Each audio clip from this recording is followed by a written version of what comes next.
The school started as a Christian college, then became a normal school, a diversified teachers college, and finally a state university. Hi, I'm Henry Hughes, Professor of English at Western Oregon University, and this is Living History 2, the middle years, 1911 to 1982.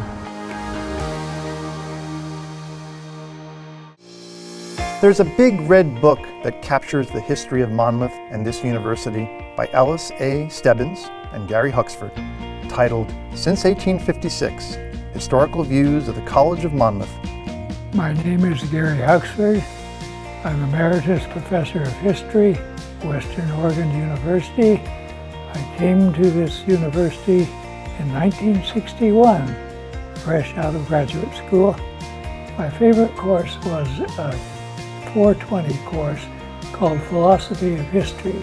What it was basically the history of the writing of history, how historians have changed mindsets down through the ages. In October of 1993, college president Richard Myers commissioned Professor Huxford to pick up where Stebbins left off and cover the development of the institution for the next 30 years. I was anticipating retirement, and my history colleagues decided that I could occupy my spare time by writing a history of the college. And the then President Richard Myers had asked the history department to put together a continuation of the OCE story. So they sort of volunteered me for the project. I think history is important because it's our collective memory. And a country of people without a memory is like an individual without memory. We've lost our way. We've got to have that. We just simply got to have it to make sense. Living History 2 begins in 1911 with the reopening of the Oregon Normal School, which closed in 1909 due to a lack of state funding. John Henry Ackerman, the state superintendent of schools, was chosen to be president. Immediately after being appointed, President Ackerman began searching for faculty. Among his recruits was Jessica Todd from Indiana Normal School. Professor Todd was first employed to teach prospective educators. Later, she became Dean of Women and Director of Dormitories. Enrollment in 1911 totaled 138. By 1920, that number increased to 322. In between, the training school was planned by faculty member Thomas Gentle and built in 1915. The entrance to today's Information Technology Center still bears its original motto, "Who dares to teach must never cease to learn."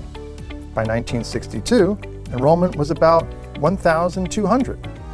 The town was very small, very quiet, and very primitive. A lot of the streets were not paved yet. Very few sidewalks, curbs, and gutters. So it was still just an overgrown country town.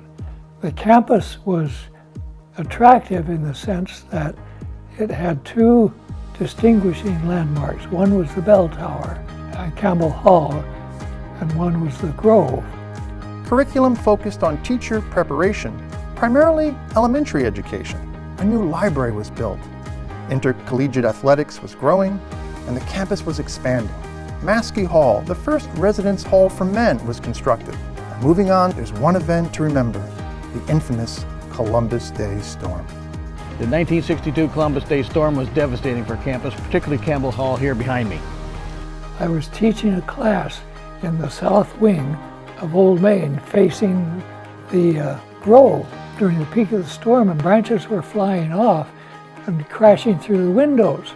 The south third of the building held the chapel and the steeple could not withstand the 120-mile-an-hour winds. Wes Lukow, who made that very famous photograph, was a student in one of my classes. So I was actually out on the street behind Wes when he took that very famous picture. The steeple blew down. That created the need for more space, and in 1964 we built HSS, now Bellamy Hall. By 1970, enrollment was pushing 4,000 students. Liberal arts expanded to include fine arts, humanities, natural sciences, and social sciences. And President Leonard William Rice rode his bike around campus. Now Leonard Rice, president of the college, rode a bicycle to and from his home. He saw me and stopped, and we chatted. I said, "You look tired. You need a rest." He said, "No, I need peace." He had been going from campus group to campus group to campus group, trying to keep a lid on the things that were happening. Far to the east, in the state of Ohio, on Monday, May 4th, 1970, during a rally opposing the expanding U.S. involvement in the Vietnam War, 4 unarmed college students were killed at Kent State University. By Wednesday, organized protests began on campus in Monmouth. I was teaching this class in American history, and I had a middle-aged man in the class, stocky guy, obviously an ex-logger. And some of the students in the class were avid, we'll march on Washington, we'll get their attention, and so forth and so on. And this guy sat there, then very quietly said, "If you march, don't go through Toledo." In good times, the college glided along its successful path, building the local economy and educating students. In 1974, the American Association for Colleges of Teacher Education selected the elementary education program at the college as the best in the nation. Campus elementary school was an interesting opportunity for teachers to experiment, try new teaching and learning methods, work with children in unique ways. And Campus Elementary remained a teacher training school until 1986. I grew up here, I went to school there, I met lifelong friends there, I met my wife there. We were 5 years old, but Campus Elementary School was a wonderful place. Starting in 1973, the college went through several decades of substantial budget cuts that included severe faculty reductions. I divide Leonard Rice's administration in 14 years. Like Joseph of Egypt in the Old Testament, 7 good years and 7 years of famine. He was ideally suited for the first 7 years. Quiet, although tumult was building in the 60s, but all heck broke loose in the 70s. The 70s really drew on what had been brewing in the 1960s, so a lot of activism for social change and social justice, many people acting in a variety of ways, including protesting the Vietnam War. When Richard Nixon expanded the war outside of Vietnam into Cambodia and Laos, many people considered those to be war crimes, and campuses were really important places for protest, but there was protest across the world. Efforts to form a union began as early as 1972 and succeeded 5 years later. It's also the case that there was just a blossoming of activism. So the Gay Liberation Front, Chicano movement, the American Indian movement, the women's movement, civil rights movement. And in the mid-70s particularly, there was a strong Office for Minority Affairs. Connie Garcia was the Chicano representative, and she also helped sponsor a Chicano Cultural Week. So we can see that there was a lot of activism, a lot of people working for social change and social justice on our campus and across the globe. In the fall of 1977, Gerald Leinwand took over as president. Even before arriving on campus, Leinwand was convinced the days of a single-interest college of education were numbered. So he launched a campaign for a new mission and a new name. So Western's had quite a few name changes. In fact, you can see them all on this list. When I first started at Western, we were Western Oregon State College. 8 years later, we became Western Oregon University. So yeah, the institution has had a lot of name changes, but regardless of when you were here, you'll always be a wolf. On April 22, 1981, Governor Vic Gattia signed Senate Bill 381, changing the name from Oregon College of Education to Western Oregon State College. OCE was now commonly known as WOSC. The Leinwand administration spanned 15 years, from 1977 to 1982.